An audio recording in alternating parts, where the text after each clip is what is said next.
A nudnik, a real bum. The bat clowns freak him out.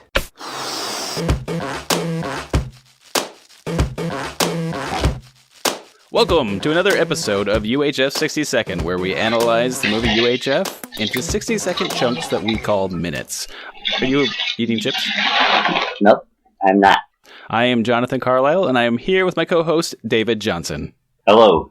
David, is that you? This is me. It is. Are you sure? I'm very sure. Do I not sound like myself?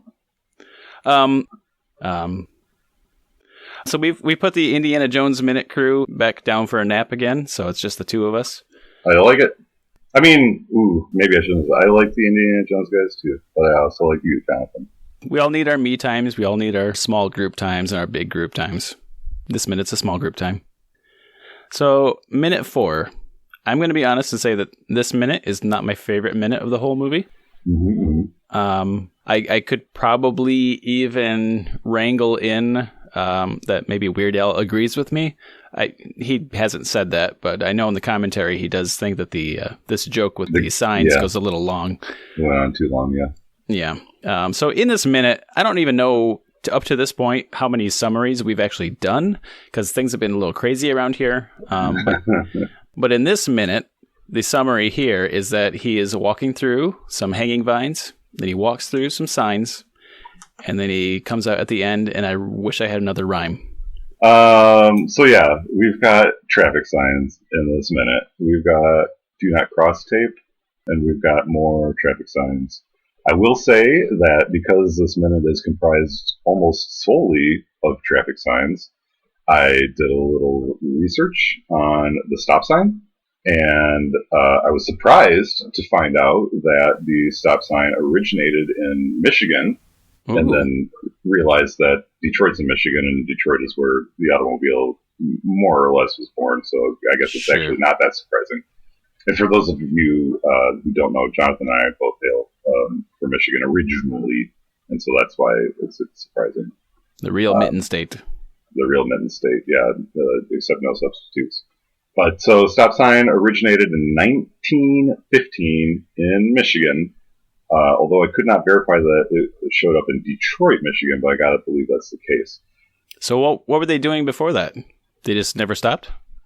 I suppose not. I don't think that there were probably enough cars to warrant any signage like that, because obviously we've had horse-drawn carriage for however many years before that, and apparently there was no signage for that, I guess. But as far as the stop sign, it became standardized, like the shape and size of it, in 1922 by the American Association of State Highway Officials, otherwise known as ASHO.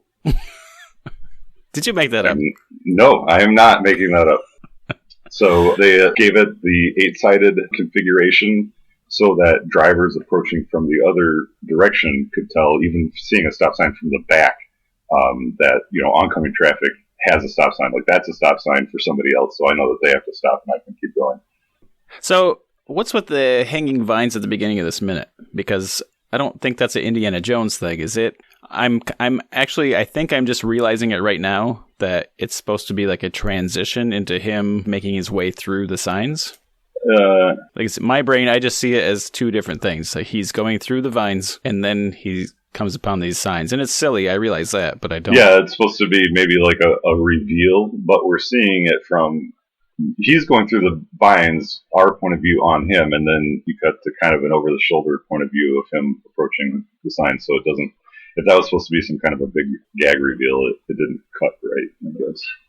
Do you think the intention of this scene was supposed to be kind of like a Narnia closet thing? So he's kind of going through and like, oh, that vine was really hard and metal sharpening, and then, that's. So you're saying like the vines were like the end of Reverse Jungle, and now he's in like the Asphalt Jungle.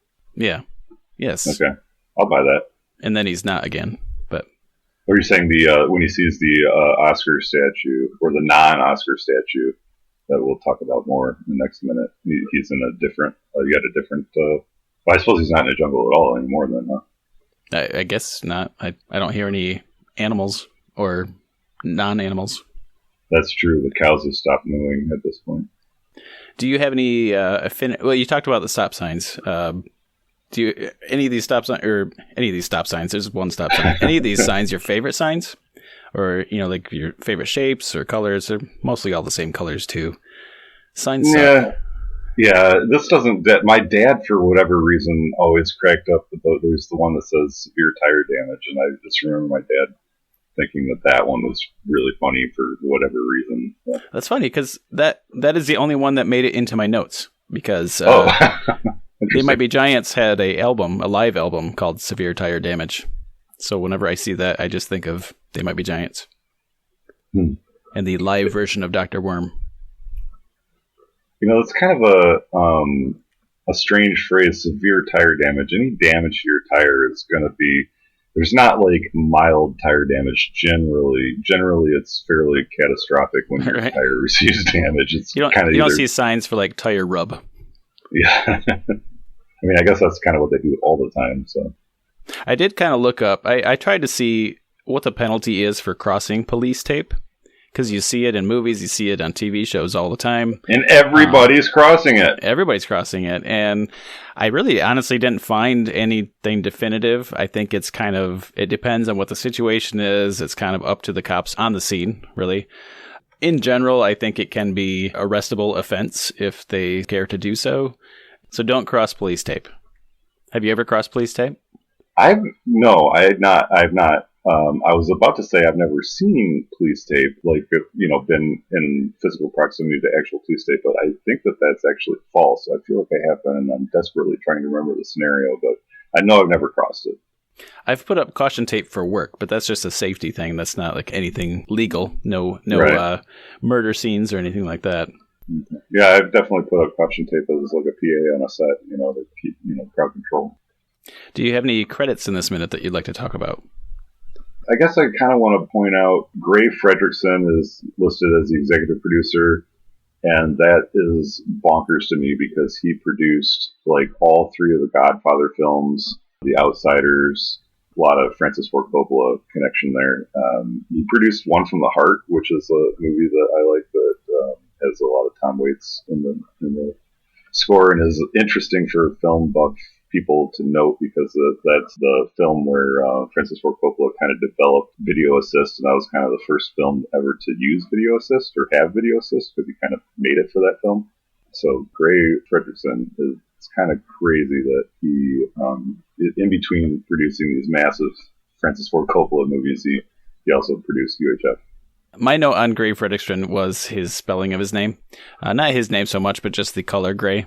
Do you have a preference, whether it's AY or EY? Well, isn't the color always EY? I don't know. I guess maybe it's supposed to be, but I don't. I've seen it different ways. As a color, like as a last name, I usually see it AY, but like Crayola or what have you, as far as colors, it's usually an EY. Or maybe that's just in my head. I don't know. What about Jean Grey? She's a person, an X-Men, but she's a person. That's EY. Yeah, that was almost a little. She is an X-Men, but she's also a person. I'm glad you caught yourself there. Well, mutants are not people. What? They're a different species. Boy. I suppose so. But are they people? They're not humans. No, that's true. But they're people. Come on. So are aliens people? That will be something we'll probably talk about later in the movie. Yes, we'll definitely have to talk about that later in the movie. And well, I don't know. I guess the jury's still out on the Gray versus Gray. I don't know. Do you have what's your take on the whole that scandal? I did have a preference when I was a kid, and I think I've stated it on Facebook before, and I almost wonder if I've stated it wrongly. I thought I was against the EY. I didn't like it. And then I found something from my childhood where I was spelling it EY. And I don't know if that was my preference or if someone made me write it that way, and I didn't like it. So I don't know what my preference is. I have a preference, and I don't know what it is. Very good. Yeah, well, that's all squared away. There is one sign, which is the same. It's the only sign that's lit. It's the severe tire damage sign, the one we keep talking about. But it also has some mark on it. Yeah, like something's written on the reverse of it or something. Yeah. I couldn't quite figure out what that was either. All right. Well, guess we'll never know. Co-producers are mentioned super quick. Kevin Breslin and Darren Getz. Kevin Breslin had a bit part in Raging Bull. It's really weird. I mean, you're always going to find connections like this in movies because of the nature of Hollywood, but it's just very strange to me, some of the people that worked in and around this film. Darren Getz, this is his only producing credit. He's mostly a location manager, and he handled the locations for Meet Joe Black, which gets us to a lot of talk on Star Wars Minute about the trailer for The Phantom Menace at the beginning of Meet Joe Black. So just want to give a shout out to Star Wars Minute, who pioneered this movies by minutes format. Absolutely. Mm-hmm. The casting, I've got Kathy Henderson, Barbara Hanley, and Michael Cutler. I don't know any of them by name, but the casting is one of my favorite things about this movie. Mm-hmm. So great job, people. I did look them up a little bit. I saw that Barbara Hanley also worked in casting for Sledgehammer, and I don't remember much about it, but I remember liking that show. It was a TV show. But I'm completely unfamiliar with this show. I think it was a guy, and he had a gun, and his name was Sledgehammer. It was kind of like a silly private eye thing. I could be completely off base. Like, that's how little I remember about it, but I just remember watching it and that it was a thing. All right. So I just saw that in the list. I was like, wow, like for some people, UHF is kind of out there, but Sledgehammer was even another reach for me. Interesting. And Kathy Henderson and Barbara Hanley have the CSA next to them, so they're the Casting Society of America. Yeah, it's very official. We've got music by John Duprez. Oh, yeah. Oh, yeah. We definitely do. John Duprez, amazing stuff. He's done a lot of Monty Python stuff, Time Bandits, Teenage Mutant Ninja Turtles 2, The Secret of the Ooze. But I also did see that he wrote a song for an episode of Mystery Science Theater 3000, so that definitely solidifies him as amazing in my book. Well, he also did TMNT 1, the 1990 film, not just 2. Oh, really? Yeah. Somehow I actually specifically, I saw 2, and so I went back and looked to see if he did 1, and I somehow missed that. Thank you. Well, if that's wrong, then Teenage Mutant Ninja Turtles Minute has been spinning lies for one whole season. But I don't believe they have. It's a great thing. Go listen to that. I enjoy that show very much. But if they have been... Yeah, don't listen to that. Gross. Yeah, that probably is the real secret of the ooze. Director of photography, David Lewis, did a lot of work on Pee-wee's Playhouse. There's some other Pee-wee's Playhouse connections as we go. I sat down with my kids and wife one night and played an episode of Pee-wee's Playhouse because it's on Amazon Prime, at least at the moment. And the kids were like, "What is this? It's crazy. What is this?" But I think they kind of enjoyed it. But yeah, it's a really crazy show. So you're telling me that Pee-wee's Playhouse is like the whole series is on Amazon Prime currently? I think so. Okay, well, thank you everybody for tuning into this podcast. We gotta go. I gotta go watch Pee-wee's Playhouse apparently, and it looks really good. That's why I love reviewing these movies. As we're getting into reviewing UHF, this is not how I watched this movie. I watched it on a 4x3 TV on VHS. You know, this movie looks amazing, more than I ever remember it. You mean it actually, like the cinematography of it looks amazing? Well, I mean, it's just so clear. It's like a well-shot film. I'm literally seeing more of the movie than I ever used to. You know, because you're watching it on VHS, it's not widescreen. Oh, sure, okay. So at best, you're getting pan and scan. And and so Pee-wee's Playhouse, it looks clear. I even saw Paul Rubin talking on The Tonight Show or something. When they actually distributed it on TV, it was literally VHS tapes or something. So the quality was never going to be good on TV. Mm. And so they've restored all of that stuff. And it's you get to see that his suit actually has like stripes in it. It's not just a flat gray suit. Oh, really? Wow. Yeah, so it's crazy. Shout out to Pee-wee's Playhouse. That probably will not be the last time that happens. Right on. David Lewis, the director of photography, also did Night of the Demons, Night of the Demons 2, Leprechaun 4, In Space, lots of horror films, which makes me really kind of giddily delighted that he jumped back and forth between things like Pee-wee's Playhouse and UHF and then did like straight up horror films. It's kind of I feel like I'm kind of one foot in both worlds a lot of the time too, so it's good to see that there's somebody else like that out there. We're going to talk about the gold gong towards the end of this Ultra Minute. Yeah, when we first see it, there's a nice resounding gong sound. So the face on the gong kind of reminds me of the kind of like the Mad character. You know what I'm talking about? Mad Magazine. Oh, yeah. Alfred E. Newman yes. is a big influence for Weird Al. To me, that looks like the kid that's always on the cover of Mad Magazine. Now, are you saying that because of like the kind of weird grimace, or because the eyes aren't quite lined up, or?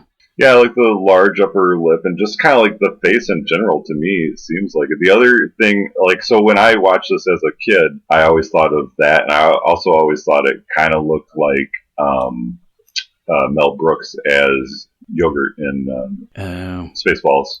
Yeah, I never actually watched Spaceballs till I was an adult, so I didn't have that connection. Yeah. And sorry to say, but, not having seen that movie until as an adult, and it didn't age well, in my opinion. Yeah. Well, for the purposes of this podcast, I guess that's neither here nor there. But I mean, to be clear, it doesn't really look like Mel Brooks. That's the whole purpose for this podcast, is just for me to dump on Spaceballs. Oh, man, I don't like the phrase "dump on Spaceballs." That's...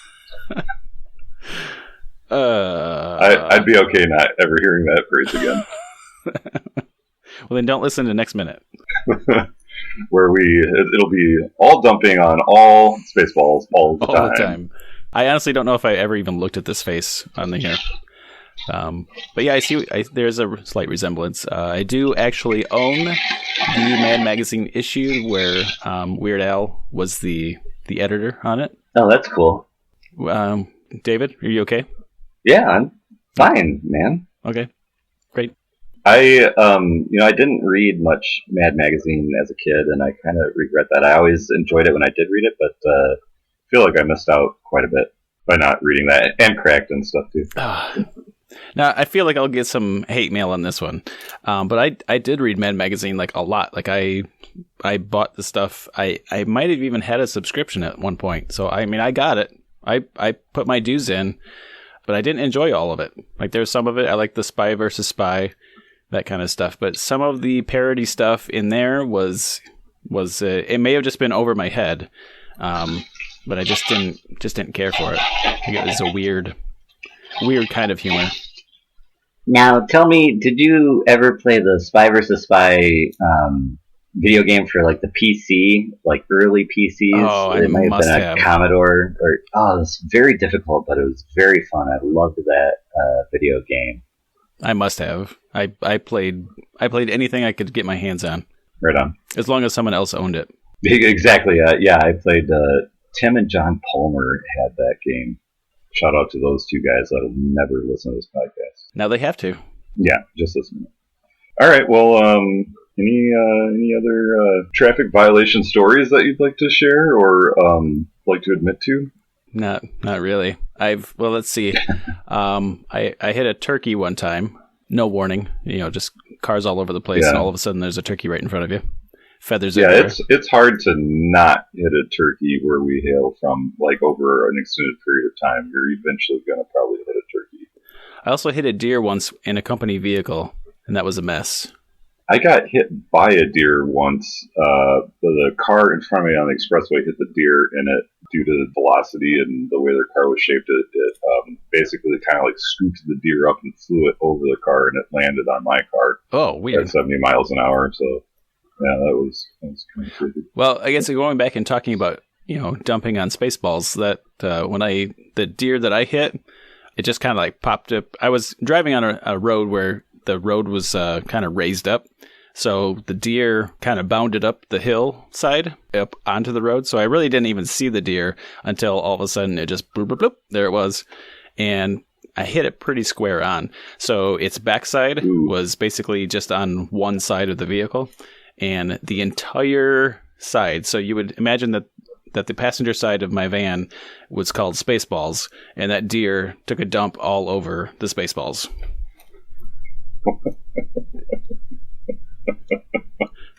And then I called my boss, and they were like, well, is it still drivable? And I was like, yes. And they said, well, you still have an appointment this afternoon. So I drove home, washed it off as best as I could, and then went to the next appointment. Fun times. I don't work there anymore.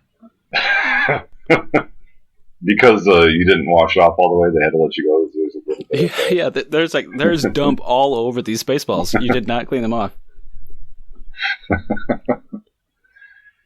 Yeah, well, I can see, maybe if they would have given you a bigger Schwartz, you could have cleaned off all that dump off of your Spaceballs. I want people to listen to the end of this episode before they listen to the beginning of it. Or maybe we'll just release it in reverse order or something somehow. Well, yeah, I mean, we're kind of in the reverse jungle anyway, so yeah. It makes sense, really, if you think about it when you think about it. Yeah. All right, shall we go ahead and rejoin our Indiana Jones Minute pals for minute 5 coming up here? Yeah. Let's go see if they're waking up. All right. Toodles, everyone.